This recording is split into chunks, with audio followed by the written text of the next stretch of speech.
देखो देखो कौन आया, आदिवासी शेर आया, देखो देखो कौन आया, आदिवासी शेर आया, देखो देखो कौन आया, आदिवासी शेर आया, देखो देखो कौन आया, आदिवासी शेर आया, देखो देखो कौन आया।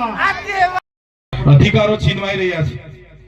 આજે આપણા બંધારણના અધિકારો જે આપણને સંવિધાનની આર્ટિકલ 244 ની પેટા કલમ 13 અંતર્ગત જે અધિકારો મળ્યા છે એની આજે અમલવારી નથી થતી।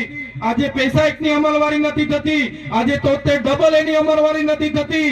આજે કોઈ પણ કાયદાનો આદિવાસી સમાજ માટે ઉપયોગ નથી થતો કે અમલવારી નથી થતી। ત્યારે મારા સાથીઓ, મારા યુવાનો, આપણે બધાએ જાગી જવાની જરૂર છે।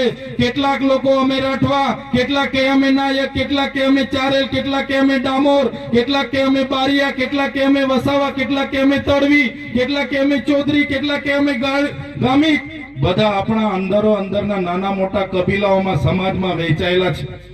ત્યારે આપણે બધા જ એક આદિવાસી તરીકે એક મંચ પર આવીને આપણા અધિકારોની વાત કરવી પડશે। આજે આગળના વક્તા જ્યારે સોમા દાદાએ કીધું તો મને ખૂબ દુઃખ થયું। એમણે કીધું કે નાયક સમાજમાંથી આજે 2-3 સરપંચ સિવાય કંઈ નથી। વિચાર કરો, નાયક સમાજની વસ્તી મારા અંદાજ મુજબ આટલા જ વિસ્તારમાં 6 લાખથી પણ વધારે છે। સાચી વાત છે કે ખોટી વાત છે? 6 લાખથી પણ આટલા વિસ્તારોમાં વસ્તી એટલી મોટી હોવા છતાં આજે નાયક સમાજને કોઈ પણ ક્ષેત્રમાં પ્રતિનિધિત્વ નથી મળતું। એ ચાહે નોકરીનું ક્ષેત્ર હોય, એ ચાહે રાજકીય ક્ષેત્ર હોય કે બીજી ક્ષેત્ર હોય, કોઈ પણ ક્ષેત્રમાં નાયક સમાજનો માણસ આજે આપણને જોવા નથી મળતો।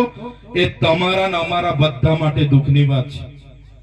આવનારા દિવસોમાં નાયક સમાજને કઈ રીતના હાથ પકડીને આગળ લઈ જવો એના માટે પણ આપણે બધાએ વિચારવું પડશે। આપણા આદિવાસી સમાજના યોદ્ધાઓએ આપેલી એ શહીદીને આપણે યાદ કરવી પડશે। એમના પૂર્વજો આજે બધા જ દેખાય છે, એમના પૂર્વજોની આજે હાલત શું છે। આજે આ ગામોમાં શાળામાં શિક્ષકો નથી। થોડા દિવસ પહેલા આ વિસ્તારમાં અમે આવ્યા ત્યારે અહીંયા રસ્તાની વ્યવસ્થા નહોતી। આ વિસ્તારના લોકોએ કીધું કે અમને રોજગાર નથી, જંગલ જમીન અમે ખેડીએ છીએ, એના દાવા અરજી કરી છે, એના હજુ હક પત્રક અમને મળતા નથી, કોઈ લાભ અમને મળતો નથી, અમારા બાપ દાદાઓના પુરાવા માંગવામાં આવે છે। ત્યારે સાથીઓ, એક પ્રતિનિધિ તરીકે તમને હું કહેવા માંગુ છું, જ્યાં સુધી આપણો સમાજ ભલે કોઈ પણ અટક લખાવતા હોય, કોઈ પણ જાહેર લખાવતા હોય, જ્યાં સુધી આપણો સમાજ નાતી ગાતી, ધર્મ, સંપ્રદાય, અનેક પ્રકારના સંગઠનો ભૂલીને એક જગ્યા પર આવીને પોતાના અધિકારો નહીં માંગશે, ત્યાં સુધી આ લોકો આપણા ભાગલા પાડીને આ લોકો આ રીતના મત બેંક તરીકે ઉપયોગ કરીને આપણા પર રાજ કરવાના છે। એના માટે આપણે વિચારવું પડશે, ચિંતન કરવું પડશે, મનન કરવું પડશે। આવા પ્રોગ્રામો ઘણા થશે। અમે આવીશું, પ્રવીણભાઈ આવશે, હીરાભાઈ બોલશે, સોમા દાદા બોલશે, બધા સાંભળીને છૂટા પડી જઈશું। એની પાછળ કંઈ થવાનું નથી। પ્રોગ્રામ દર વર્ષે થાય છે, એ જ રીતના દર વર્ષે ચાલવાના છે। પણ આ વર્ષે પ્રોગ્રામ થાય છે તો એના પરથી શું નવું કરવાનું એના માટે પણ આપણે બધાએ વિચારવું પડશે। સાથે સાથે અહીં મોટી સંખ્યામાં યુવાન મિત્રો ઉપસ્થિત છે। ત્યારે મારા યુવાનોને પણ મારે વિનંતી છે કે આઝાદીના આટલા વર્ષો પછી પણ આપણા સમાજનો કોઈ ઉદ્ધાર નથી થતો। એનું કારણ પણ છે કે આપણે શિક્ષણમાં ખૂબ પાછળ છે।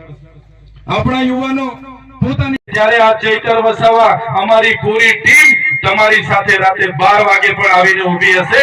તમારે કોઈ ચિંતા કરવાની જરૂર નથી।